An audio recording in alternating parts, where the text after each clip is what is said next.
Welcome to the 19th edition of the Weber Cup, the transatlantic bowling showdown between Europe and the USA.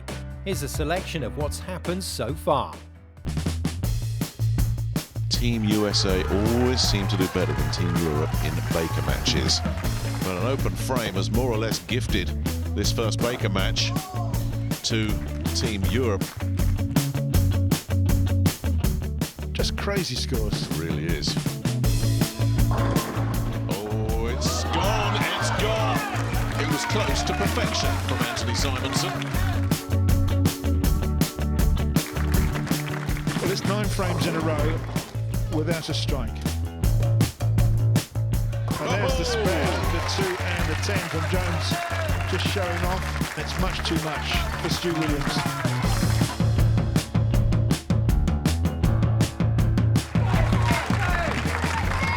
We're here to play this year.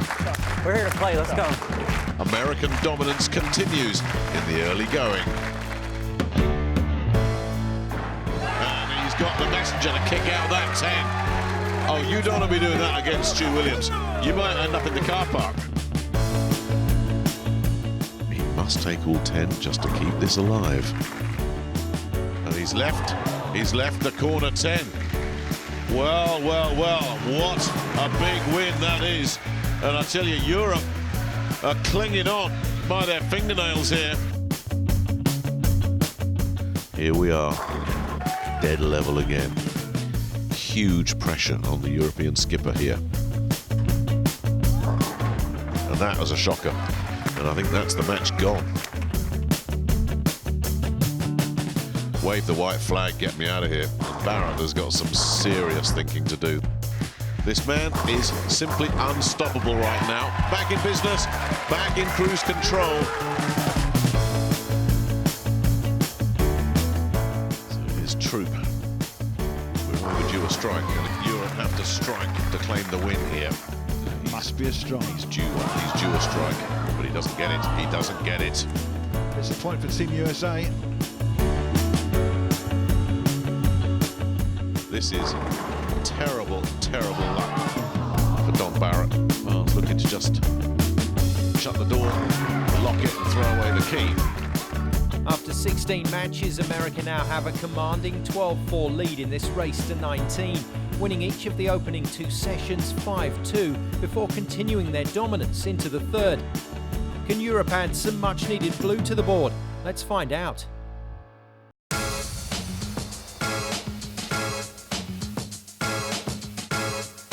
Just keep the foot on the gas. Don't let off. They've got a strong squad.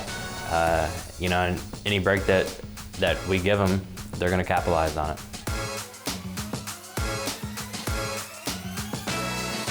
Everybody knows everybody on the team, so you know the bowling circuit's fairly small, and you know we're 8 of the best players in the world, so of course we're going to play against each other quite a bit. So everybody has played against everybody else. It's 1 point for the win with 19 needed to lift the trophy. The matches are played over 10 frames, and your commentators are Cass Edwards and Nick Halling. Stuart Williams will be loving this. He's been completely written off, given no chance. Nothing against him. It's up because of who he's up against. And you just know right now, Stuart Williams is saying to himself, right, I'll show you. He needs to, if Europe are going to get themselves back into this. In his singles, Stuart's bowled 188 and 245, but Anthony Simonsen has bowled 278, 276, 278. In other words, he's a little bit tasty at the moment. He doesn't open up with a strike, though. He leaves the 7 sat in the corner. Oh, it's a pretty good shot. As you say, a 7 pin in the corner, didn't want to know. So it can only be a spare. Didn't see very much wrong with that. The 4 pin just didn't want to take that 7 pin away. Bounced right across the deck in front of it.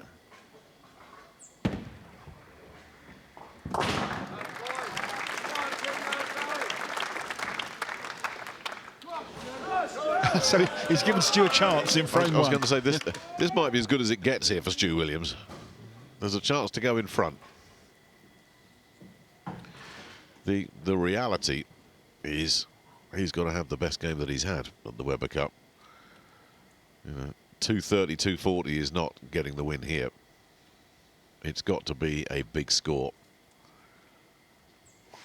Let's see if he can open up with a strike. Oh dear, oh dear. That is a real tough scenario, isn't it? He can't believe it. Look at that.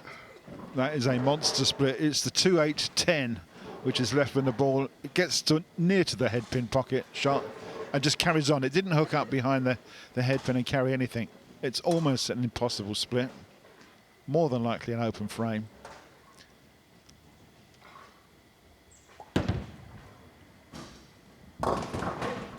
Yeah, there it is.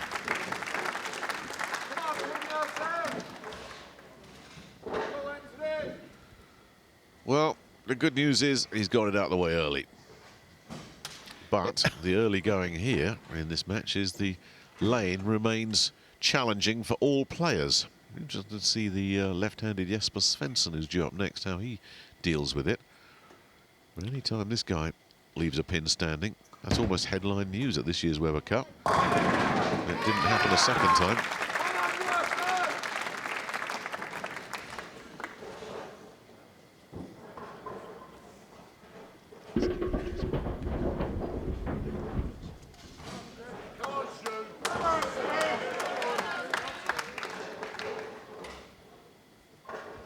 And this the third match on this lane before it will get redressed, so the oil will be all over the place. The only way is up for Williams. No, he wasn't in the pocket there, was he? That could have been a split. You made your last comment sound like a fish dinner. The oil was all over the place. Okay, say nothing. I was about to say Williams has had his chips here.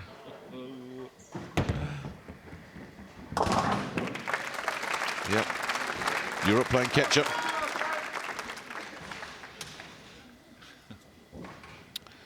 Well, not a great start. Not much for them to get involved with. They are just desperate to get animated and get behind the Europeans, aren't they, these fans? Yeah, and it may be difficult for some of them to understand why this is actually happening. I mean, we're trying to explain about the lane conditions and the lane oil and how difficult it can be after 3 frames. But Anthony Simonsen will shoot 2 strikes in a row, and those supporters of Team USA are quite jubilant.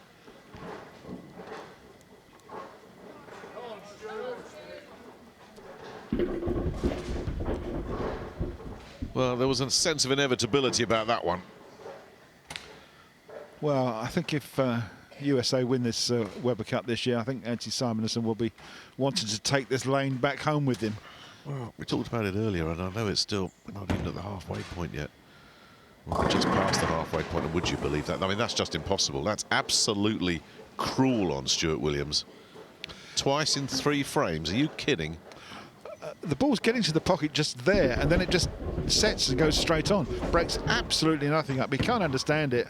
Why is it not turning up? It was the 2-8-10 again. It was the identical split to frame 1, and again, it's an open frame. It's just outrageous. I mean, it must be a lot easier to take if you know you've just bowled a bad ball.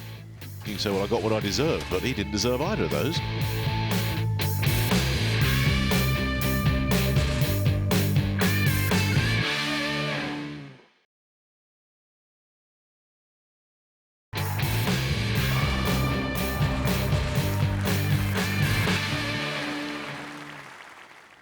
Welcome back to the Weber Cup, where Anthony Simonsen has a 42-pin lead over Team Europe's Stu Williams. With the US leading 12-4 in this race to 19, every point is now crucial if the Europeans are to retain the trophy.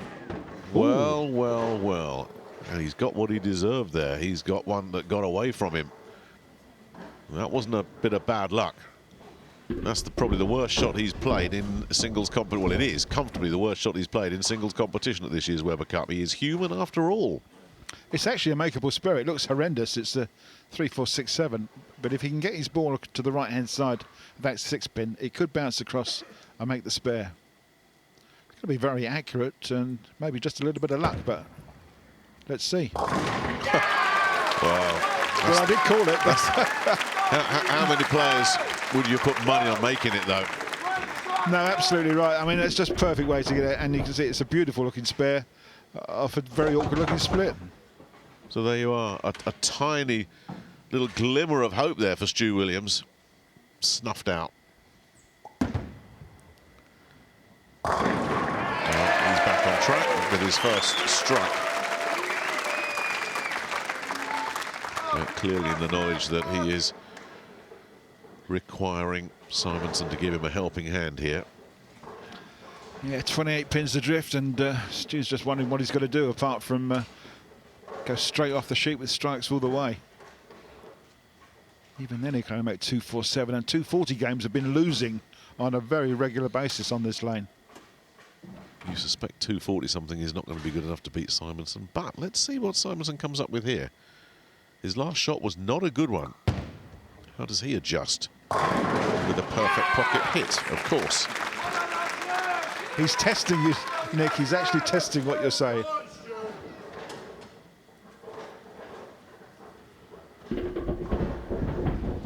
Yeah, ball splits the 8 and the 9 pin there. Perfect pocket shot. I'm just glad he played a bad shot last time. I mean, it's incredible what he's been doing. That wasn't a great shot from Stuart. Totally frustrated, I'm afraid. Seems to be getting faster and faster with his ball as well. Look at that, straight through the face. Fortunate to break some of the pins up, leaves the 4-pin standing.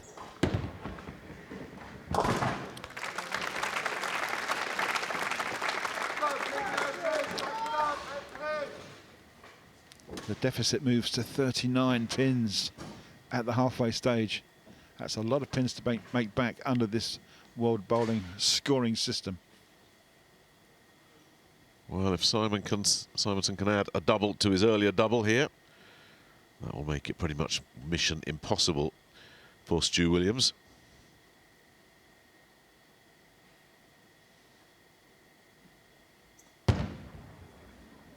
Well, it's left the 10 standing.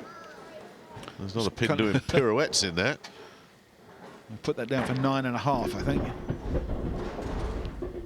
Yeah, the 10 pin's actually even wobbling as well.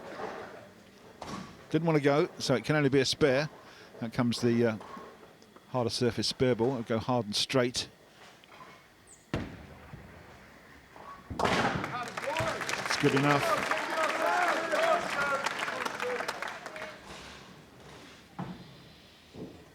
Stu Williams going to be looking for his only his second strike of this match, if he can manage it. This is crazy. We had one yesterday with Stu Williams. He only got one strike. Just could not buy a strike, could he? Still can't. I mean, what is going on? Yeah, okay, if you play a bad shot, you can shrug and accept it and understand it, but he hasn't played that many bad shots. Well, the difference between a good shot and a shot that's going to get you 10 is less than a quarter of an inch when it gets into that pocket. It's just not getting the chain reaction that he's expecting off of the ball he's bowling. Well, as you can see from that scoreboard as well, if Stu Williams manages to strike out, he can only get 225. It's pretty unlikely that he's going to get a win from here. That's if he strikes out. But Simonsen not quite firing on all cylinders here. Just a real indicator of how this lane is still challenging everybody. Yeah, he's only got 3 strikes out of six frames. It's his, by his standards, as he gets back on strike there, by his exceptional standards, this is his poorest individual performance of the Weber Cup. I don't think he's going to over-worry about it. What he wants is the point on the board. The score on the door for Team USA. I don't think you care less what the score is. As you say, all he wants is the win. He's on course. And Stu Williams is way off course, way off. It is all starting to come apart at the seams here for Stu Williams now. Yeah, he's experimenting. I mean, this one's crossed the headpin, gone to the Brooklyn side, leaves us 310 split on the right-hand side. It's getting very difficult now for Stuart. There's the one, and it's an open frame, and this game is dead and buried. Well, we do have match referees in 10-pin bowling, but they do not have the authority to step in and stop it, to save a bowler being unnecessarily punished. Stuart Williams wouldn't mind seeing a towel being thrown in right now, because this is brutal. Yeah, I was just going to say someone from Team Europe could throw the white towel in and say enough. He can't look.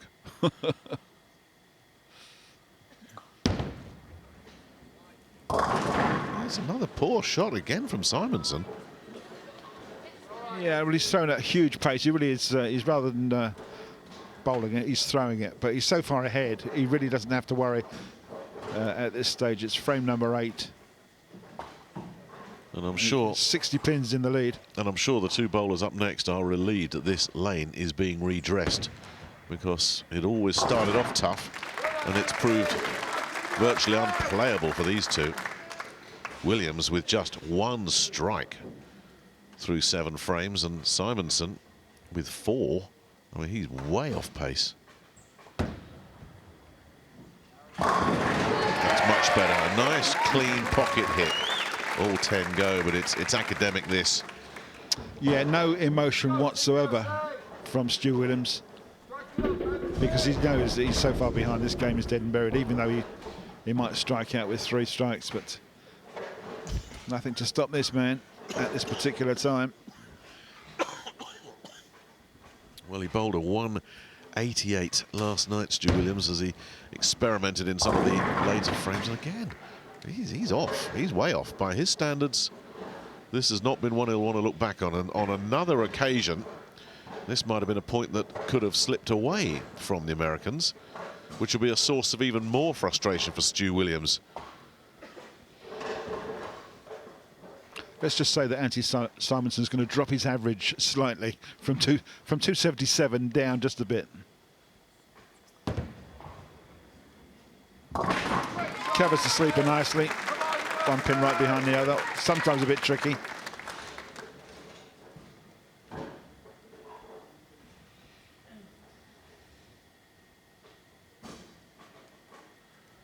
It is completely academic. Nothing he can do, even if he strikes out. And it does take the 10. But it's 3 defeats in a row, this, for Team Europe. A classic looking messenger strike. This is the head pin coming across. The 10 pin standing, but we're having none of that. 2 strikes in a row for Williams. He's finishing certainly a lot better than he started. Well, again, it's pressure off, though, isn't it? Simonsen. Oh, another poor ball. Well, maybe he's been doing a bit of experimenting himself over the last 2 or 3 frames, just looking at taking a couple of different looks. Well, I hear what you're saying, Nick, but I mean, the lane is going to change. It's now going to be redressed, so it won't be as bad as it's been during this game. It will be back to as it originally was in the Baker. Well, he still avoided an open frame. 228 on a pretty tough condition is a very good game, and it's the point. Well, it won't live long in the memory, this one, but Anthony Simonsen and Team USA won't care as Stu Williams breaks the 200. And he will take a 204, but it's another defeat. That one did not live up to expectations. Chris Barnes couldn't care less about that. It's another point in the bank for Team USA. It's a race to 19. The Americans now on 13, and Williams shot down in another match. But the lane came out on top, and that can't get redressed quick enough. As it is, the Americans 3 for 3 tonight, and leading this 13-4.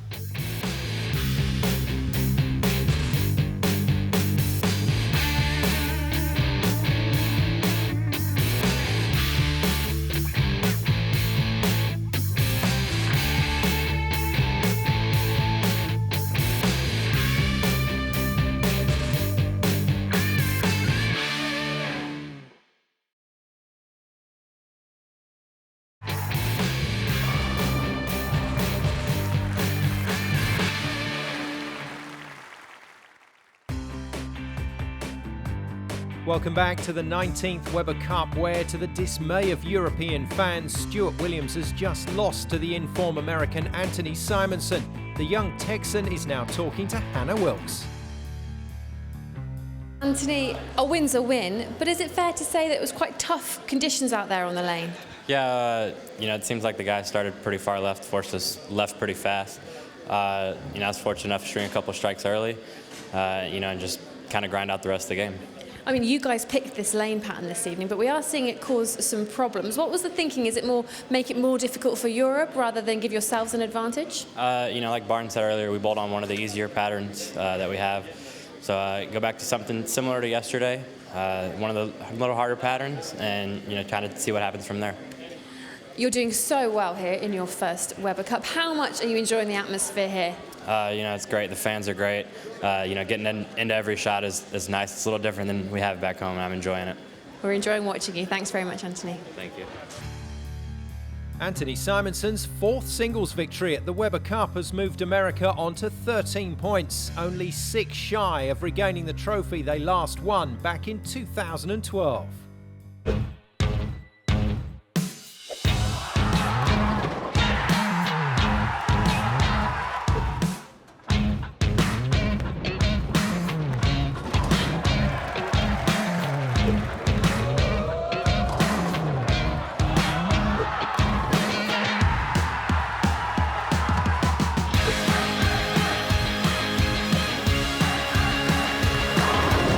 This crowd has been treated to a real power play. Kyle Troop signs off with another strike and a message. So close to perfection as it is, 289, good enough to keep Europe right back in business here. Oh, he really is on fire now. A 268 for Marshall Kent. Point number 8 for Team USA. Well, that renders all the mathematics completely irrelevant. There's the answer, there's the point, there's the lead. And look at that, 279. Now that is a Weber Cup high this year.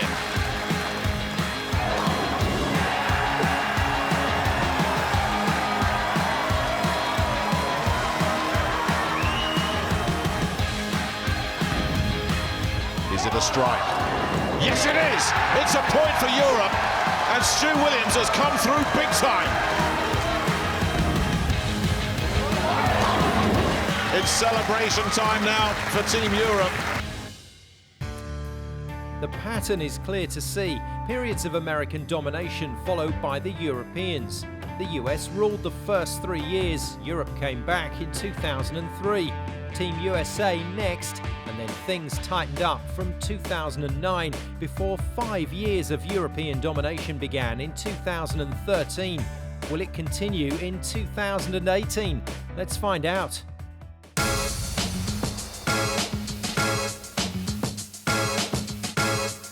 They're picking for their, for their A games, and we picked yesterday for a pattern that we thought was better for us. So we'll see what happens. We're definitely going to have to bowl better than we did yesterday to continue to add points and continue our lead. But we're up for the task. It's just an amazing feeling to go out on that lane. The one single lane in a big venue like this, and yeah, to be those 4 guys when you know them really well and you have such a good team chemistry as we have. It's just a great honor to be a part of such a great team.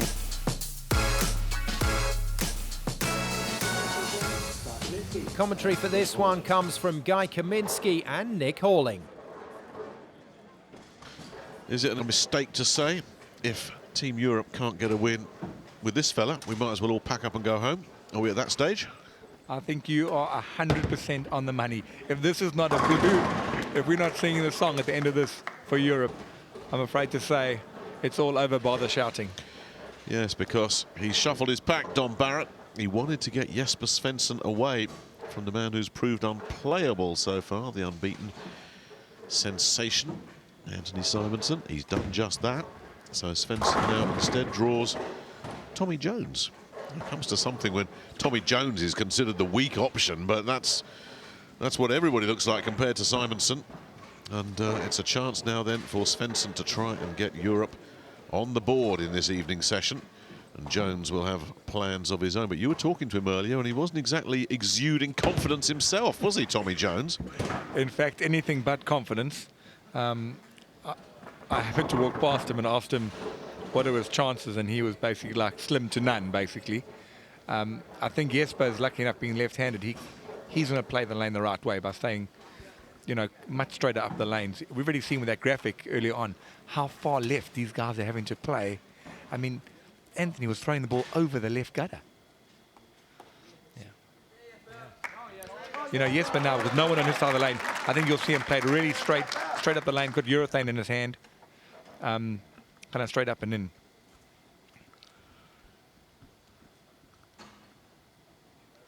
Well, the baby of this European quartet, just happy to not be playing someone called Simonsen, you would suspect. Yeah, desperate for a strike. They have to start well. There we go. That's what they really needed. I mean, just they starting games so badly, so their scoreboard pressure and then putting themselves under pressure early in the match is crazy. So at least we're off to a good start here for Europe. A nice pocket hit as well. The lanes have been re-oiled, Yannick, so we expect to see Tommy back to the right compared to that last game because fresh oil's on the lane. The reactive ball, so I don't think it'll be standing too far to the right. Maybe our Specto boys can give us just some analysis as to what arrow he's aiming for. Ooh, that's not the start he wanted. And that's the problem. If you get in, you stay in the middle of the lane on the fresh, you get this reaction where it wants to always hook through the nose, and then you try to get one out to the right and it doesn't recover. I think playing the lane much straighter with the urethane ball is probably the go-to play, I guess, but when you haven't been out there in the lane, it's very hard to know what to do. Oh, and he leaves it open as well. Well, that's a stinker of a start for TJ. If TJ had little confidence to start, that's definitely not going to help his cause. Well, you'll notice as well the way this lane has been playing this evening. This very, very challenging lane pattern that Chris Barnes chose. There has been no talk about anybody getting a 300 game on this lane. Not with this pattern. Just getting the win, just getting out of it is all that really matters now. Yeah, we did expect the scoring pace to come down. But that's what Europe have got to do. They've got to seize their opportunity and take their chances and put the guys away early in the games. We can't let it get dragged out because then we're seeing the mistakes making, and USA have capitalized on all bar one match. That two-game roll-off with Tommy lost. Yeah, which could have obviously, of course, gone either way. Well, Svensson's got the game face on. Yeah, that's all we've seen for 5 Weber Cups, and you know, just Jesper being basically the Anthony Simonsen for America this year. Jones is just all over the shop there. Good grief. Yeah, I mean, unfortunately, he's not matched up. He's not playing the lane pattern the right way. He's got too much. The ball's too aggressive here, Nick. He's not getting it anywhere near to the point he needs to. He needs to straighten it up a little bit. Well, that was as close to something we haven't yet seen this weekend, missing the head pin. And that didn't take the head pin by very much at all. It really was a loose one. He's lucky that he's just got a single pin to take care of here. And this is what happens on hard lane conditions. It magnifies mistakes. I mean, I know he missed left, but I mean, that nearly, like you said, nearly missed the head pin going left.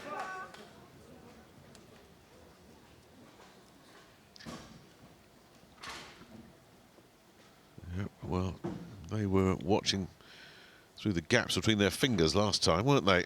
But a little bit more calm and measured, the Swedish crew, enjoying what they've seen so far. Just got to keep your foot on the gas and don't let up. Just like that. And that's as good as you can throw a bowling ball. Wow, that was a great shot.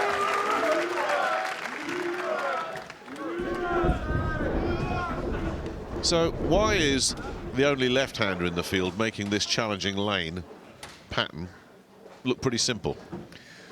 Well, from my point of view, I think he's playing the lane the right way. I mean, he's out there, he's playing it very straight up the lane. If you look at TJ here, And there's no reason why he can't do the same. There are no other right-handers have bowled in this lane. But he's got his foot in the left gutter already.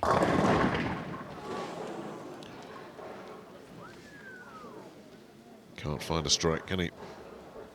Yeah, he's just trying something now. He's trying to find something. Do you know this early in a match that Absolutely, yeah. You know for sure that your chances are not good. I mean, stranger things have happened, but when your partner, or your opposition, not your partner, has got the front three and you battling to hit the pocket, you know, it's tickets. It was also funny, Nick, watching that last game with Stu, you know, with the pressure they're under. It was funny, once his game was technically over, how easy it was to strike. Yeah, suddenly the strikes came. Yeah. And this is the same thing now. You'll see now, Tommy will battle until we get to the back end of the game. When it's over, then he'll find the strikes because you're not searching, you're not trying too hard. I don't think he's getting an awful lot of feedback from his teammates there either, is he? I think they're happy to donate a point. I think they're 13-4 up. I think they're happy to say, this one you can have. Kyle Troop there was giving every indication of a man who just says, oh, I'm up next on this thing. Svennson, though, is continuing to make it look very, very easy for Bagger. And the crowd have come alive here. They've been waiting so long just to see a European win. I mean, I'm definitely not saying the 3 word. You just said anytime. it. You just said he's on course for 300. And he's now going to miss on his next one up. You watch. That's about as guaranteed as you can get. Let's see if Tommy can find 10. Nope. See there, but he got that much more to the right of the lane, which is better. The problem is I just think it's so tough to repeat that shot. Yeah, it looked good, but I think your room for error is just too small. I'd like to see him throw that ball in his hand there. Move 10, 15 boards to the right and just straight up the lane. Sometimes straighter is greater, so they say. But unfortunately, 10 frames in this lane under the lights is a lonely place, and it happens in an instant. And you could see in the body language right there, Tommy just saying, yeah, okay, I know which way this one's going. Everybody knows. Well, the only one thing we can look forward to, Nick, you mentioned it. No, you mentioned it. You mentioned the 300 game. And if he misses, it's on you, Guy Kaminsky. Oh, please, Jesper. You certainly wouldn't get me mentioning do 300 it for me, games. Jesper, please. Let's see. That's all he's got to really aim at here. No, he'd go, because you opened your big mouth, it's over. Oh, the commentator's curse. There it is. There it is. To all of you watching, I'm sorry. You've got to face Jesper Svensson later on, mate. Look, I think at this point in time, all the Europeans need just a point. Yeah, Don't worry don't about care. 300 They don't care about anything, Yeah. do they? They're not looking at top score of the tournament or anything like that. It's just, right now, he'll take a 150 win if that's what it means. Well, Tommy needs to watch out here. He could be in for the biggest margin of loss.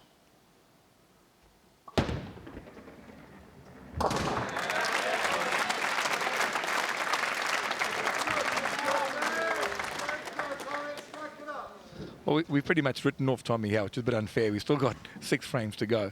But he does need to strike here. It was interesting what you said, though, that you had a little word with him and he kind of said to you, I'm not feeling very good about this one going in. And I'm surprised at that. It's almost like you're beaten before you start. Look, I think these guys know that where their strengths and weaknesses are. And unfortunately, this is not really, you know, his A game, so to speak. Finally, some sympathetic applause. He breathes a sigh of relief. We'll have some serious egg on our faces if Tommy comes back to win this game. We may never live it down.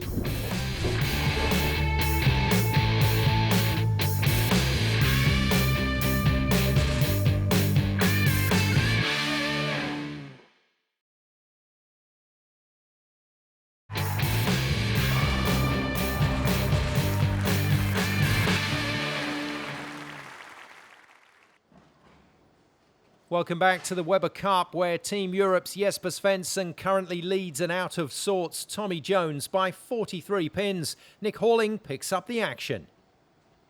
He's taken the 10 out rather fortuitously, just in case there was any doubt at all. Yeah. That's what happens when you're ahead. The breaks all go your way. We remember the day session. He couldn't get that 7-pin to go that for just all the sat love there, of didn't money. it? Yeah. For 10 million pounds, he couldn't get it to go down. All those games against Simonsen, and that 7 just didn't want to know. And when he doesn't need it, he gets it. It can be a cruel game, this. Well, I've got 10 million reasons supporting Tommy here for the biggest comeback in bowling. Oh, that looked good. That was the best shot he's played. It's his first double. It's his. It's a lifeline for him, that's for sure. 43 pins is not absolutely impossible with 4 to play. Not sounding as confident as you were 2 frames ago, Nick. I'm not sweating just yet. It would require Jones to strike out, which he's capable of. It would also require Svennson to collapse. Yeah, although I think that's unlikely. That's very unlikely. They could catch a bad break, though. Stranger things have happened in bowling. Well, that wasn't a very good shot at all. Yeah, they just hooked up a bit in the net.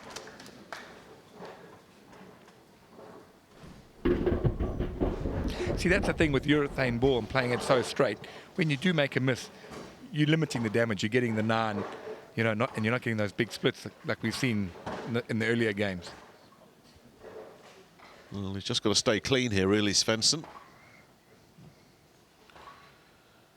But, 30 points for a strike, 30 pins for a strike. You know, if your opposition stops striking, you can make 10 pins a frame. Yeah, he's making this a little bit harder than it needs to be, isn't he, Svennson? And Jones, you said it earlier, actually, once all the pressure just went, and he just started to relax and bowl by instinct, that the strikes would come, and that's exactly what's happened. Yeah, so I mean, I don't be the prophet of doom here, but what will happen is you maybe get the next one, and then he might need the 4th one. That's when the 6 comes. Yeah, that's when the pressure comes back, isn't it? Yeah. Then he starts thinking about it. Right now, he's not thinking about it anymore. Yeah. Anyway, let's see if we can put some pressure on. Make him win it. Oh, it's a shocker. Yeah, that's a problem on tough lanes if you don't get it absolutely perfect. It just looks so bad. I mean, the last 2 shots were just perfect strikes. And he just gets it a little bit wrong, doesn't get it far enough to the right, close enough to the gutter. Ball hooks up through the nose. Where Jesper's miss inside is still hitting the pocket for him. He's getting that 4-pin. With Tommy, aggressive ball, so much hook down lane that any miss is, you know, is magnified. Just 3 frames remaining then. And it continues to be a steady, comfortable trot to the finish line for Jesper Svennson. Well, the good news, Nick, you don't have to phone the bank manager, so that's nice. Yeah, the wallet's breathing a sigh of relief right now. I know how much you famous commentators get. Oh, yes. We're paid in millions, we are.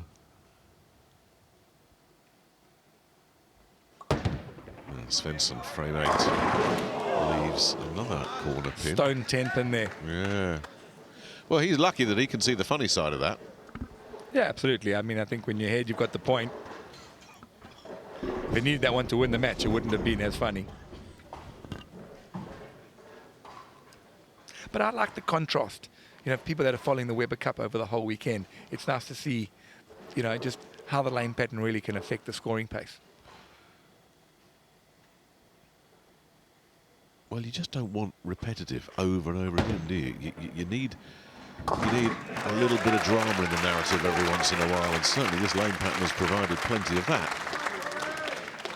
Because even Svennson, despite that terrific start, remember, he opened up with a 4-bagger, but since then, he's had 1 strike. Yeah. So he's not exactly conquered this lane either. Yeah, and without trying to, you know, leave this game for the moment, looking forward to the next match, as much as Tommy doesn't have a good look on this lane pattern for USA, neither does Martin Larsson for Europe. So just when you're trying to build some momentum, Martin really has to find a way to match up and bring a point home in the next game. Yeah, Martin gets Kyle Troop, who is, it's fair to say, the rock-steady Eddie of Team USA. He may not have the big highs of Simonsen, but he doesn't bowl many loose balls at all. There are no freebies from Kyle, and as we've said, oh, yeah, he just wants this to end. Yeah. Yeah, unfortunately, when your game's over so early, you wish someone would pull the plug and turn the lights off. But what he can do is that he can try and give some feedback to the guys who are playing next. You know, try to set the lane up for the guys to follow on. Troop's gone. Maybe he knows he's up next and he's found the exit. That'll do it. That wraps it up. The £10 million shot.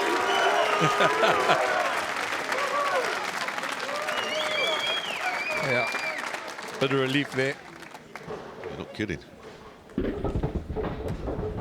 These two-handed plays just amazes me how much power, how they can get those pins to move around on the deck. It's really impressive. Well, Tommy gets to have another practice at the spare.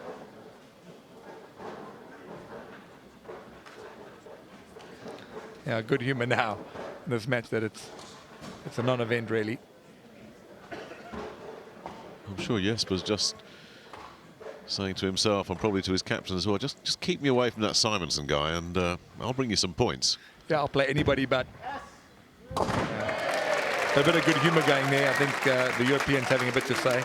Tommy telling them, don't worry, just check the scoreboard out. Well, the thing is, there is a lot of banter and trash talk, but they all have such respect for each other, which is really nice to see. Svennson with the piston pump signs off with a big 267. And that's a great game on this lane condition, 267. It's like shooting 290, I can tell you. That's impressive. Well, Jones just looking to crack 200 here.